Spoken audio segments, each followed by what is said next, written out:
Selamat datang di Ditra Channel dengan berbagai cerita horor dan mistik.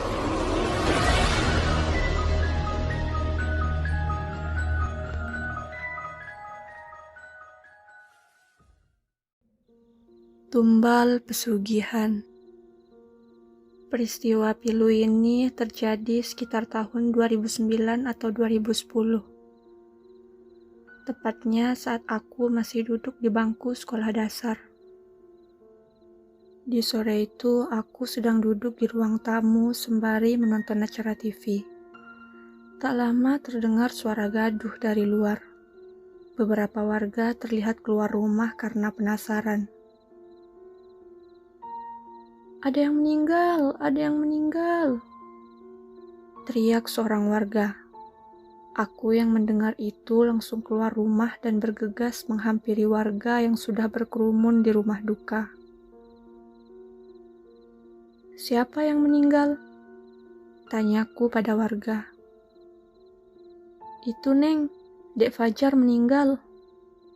Loh, meninggalnya kenapa? Tenggelam.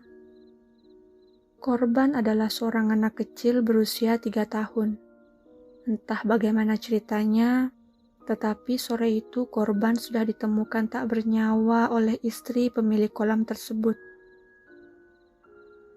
Jadi, posisi kolam itu tepat berada di samping rumah pemilik, dan rumah korban ada persis di sebelah barat kolam, dan ada tangga sedikit.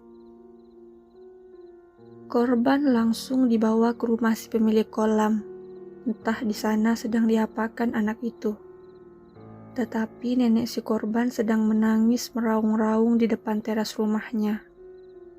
Beberapa warga dan juga kerabat ikut menangis sembari terus merangkul menenangkan. Suami dari nenek itu terlihat menangis sembari berteriak histeris. Kenapa itu anak bisa tenggelam begitu? Ya Allah, cucu aing. Teriaknya sambil menendang sepeda milik cucunya. Bukan hanya warga di sekitar saja yang berkerumun, tetapi banyak warga lain, bahkan pengendara yang lewat pun ikut berkerumun, sehingga jalanan macet parah. Kolam itu berada di pinggir jalan raya desa.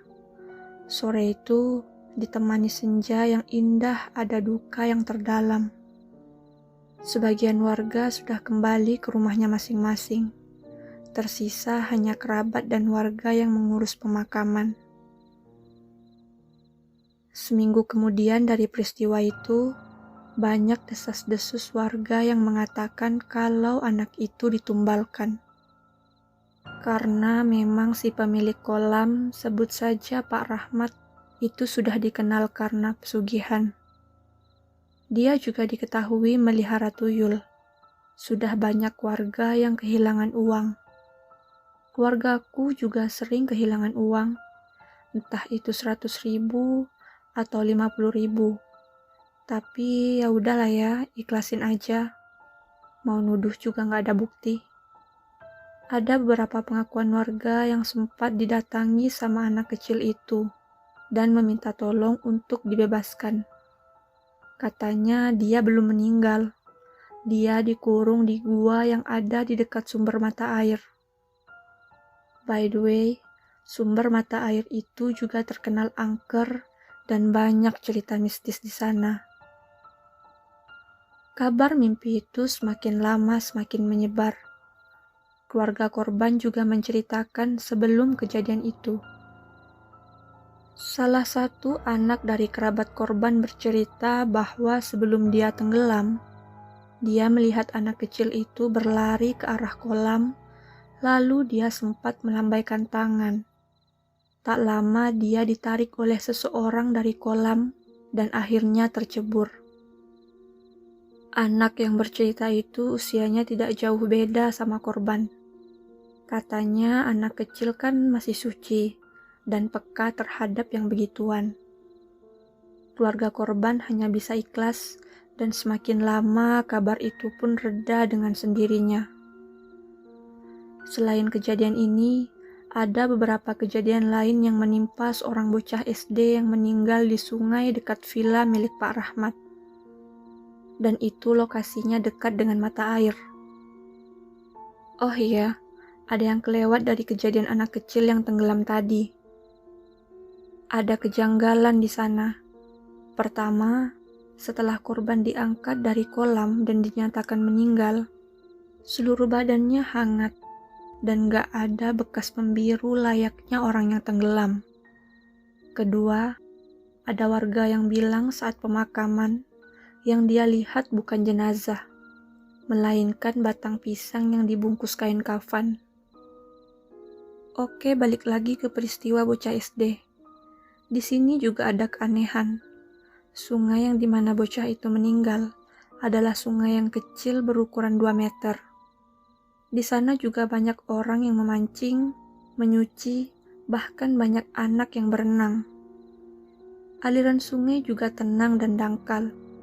Ada yang bilang anak itu terseret arus sungai saat hujan, lalu meninggal.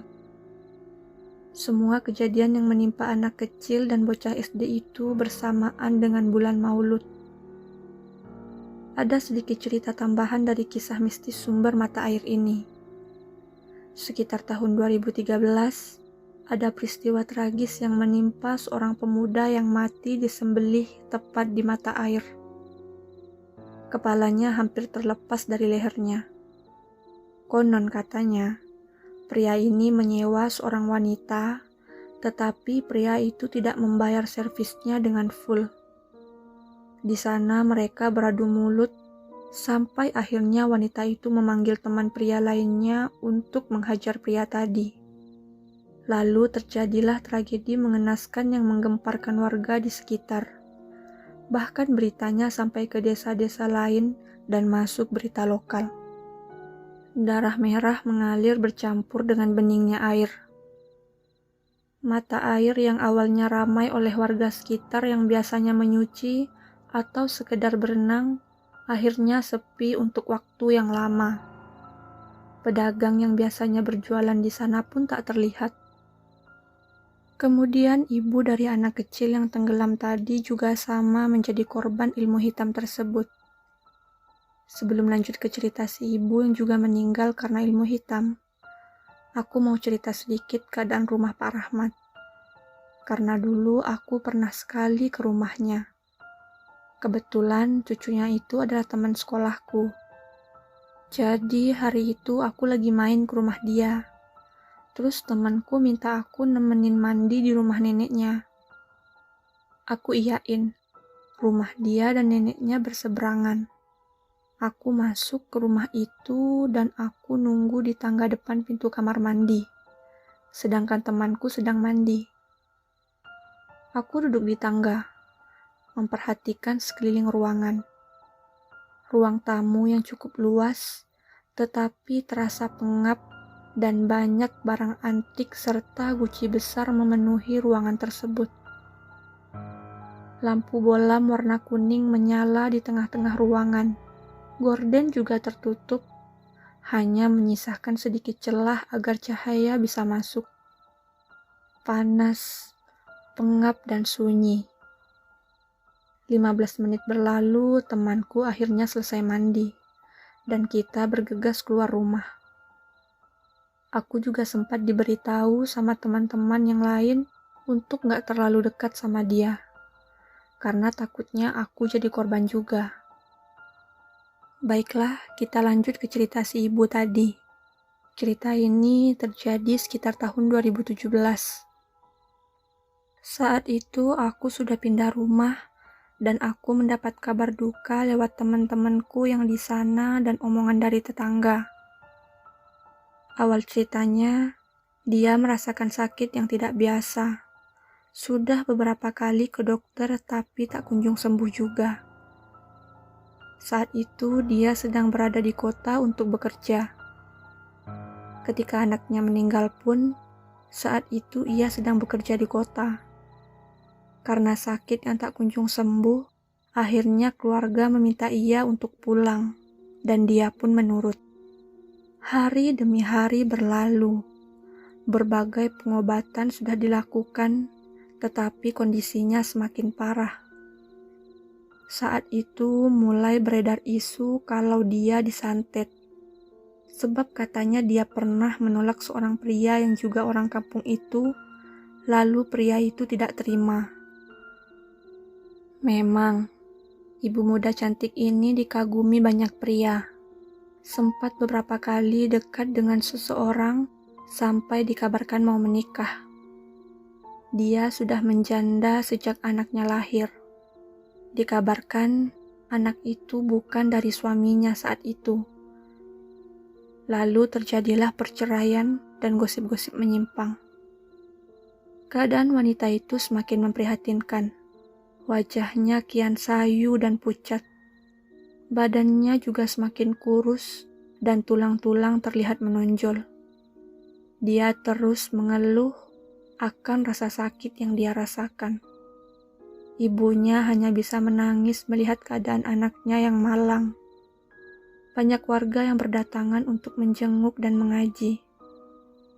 Saat itu, ibu dari wanita itu menemukan bangkai ayam kampung yang sudah disembelih terkubur dengan kain putih di halaman rumahnya. Dia sudah menaruh curiga terhadap pria yang telah menyebabkan putrinya sakit. Dia yakin, tetapi tak bisa membuktikan. Kenapa ibu itu bisa tahu? Ya, karena sudah banyak orang pintar juga, bahkan kiai yang sudah membantu menyembuhkan wanita itu dan diberitahu siapa pelakunya. Keluarga hanya bisa pasrah dan berdoa, semoga perbuatannya mendapat balasan. Semakin hari, semakin banyak warga yang menjenguk dan mengaji, berharap kesembuhan untuk dia. Di usia yang masih muda, dia harus merasakan kesakitan yang amat dalam. Perutnya semakin membengkak, bahkan makanan pun tak mampu lagi dia telan. Tubuhnya hanya mampu berbaring dan bibirnya terus meringis kesakitan. Bu, sakit bu, aku udah gak kuat. Kuat ya nak, kamu pasti bakal sembuh. Aku udah gak kuat lagi bu, sakit. Tak lama, wanita itu akhirnya menghembuskan nafas terakhirnya. Suara tangis pecah saat itu juga. Keluarga itu harus mengalami hal yang sangat menyakitkan lagi. Rasa kecewa dan terpukul jelas terlihat di wajahnya. Hari itu juga, dia disemayamkan bersebelahan dengan anaknya.